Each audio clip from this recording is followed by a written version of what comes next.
guys have friends that are really dramatic and like overreact about every single little situation?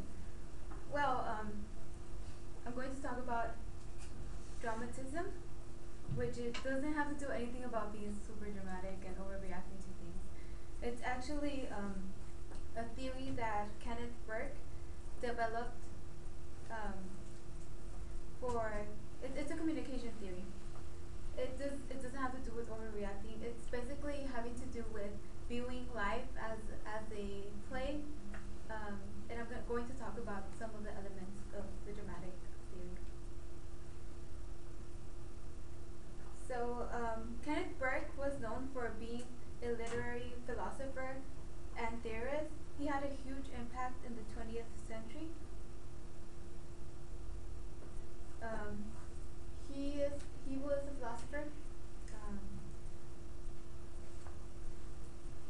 okay, so learning about dramatism will open your mind or your eyes into another perspective, viewing a life in a different perspective.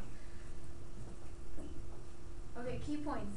I'm going to talk about what is dramatism, and I'm going to talk about what are the elements of dramatism and how it relates to our daily life.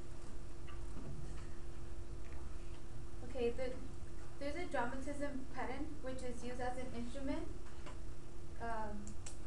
and it's a set of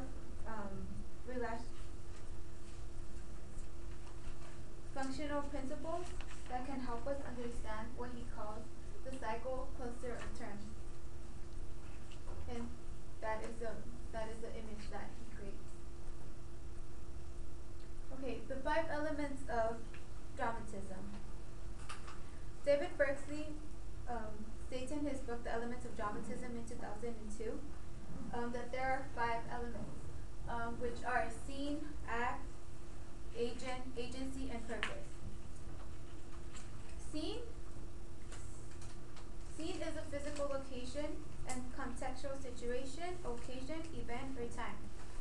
Changing the scenes can change everything, as you guys recall.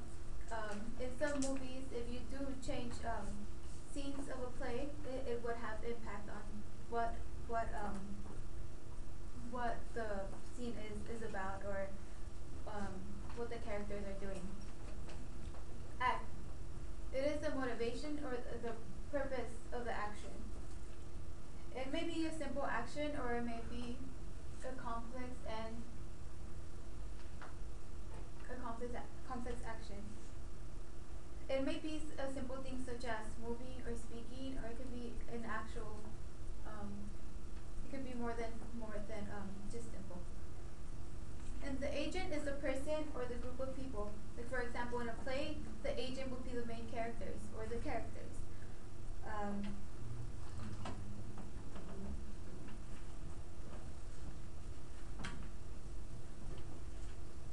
Okay, agency.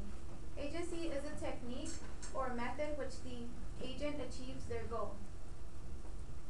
The purpose is the reason the agent acts the way it does, and what outcome he wants from the actions. Okay, so how does this relate? Okay, so how does this relate to our daily lives? For example, some people that are managers may want to understand people more because they think they don't know who their employees are, or why are they doing the things they're doing. So it makes us understand people in a different level. It makes us go. It makes us, as you could say, step into their shoes, and you could actually connect with other people. Yeah, for example, there are many people who, like for instance, an investigator doesn't know why a criminal is doing or did the crime that they did, but they could actually go back to the dramatism theory and just they could write an outline, or just they could just think of why the person did it, what the purpose was, like where and to who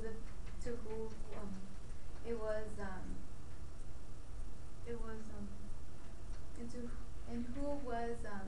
the victim. Okay, so I already talked about what dramatism is.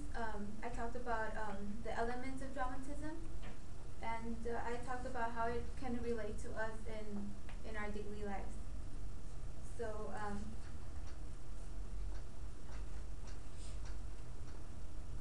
so hopefully you guys look at some situations in a different way next time, and maybe look at your life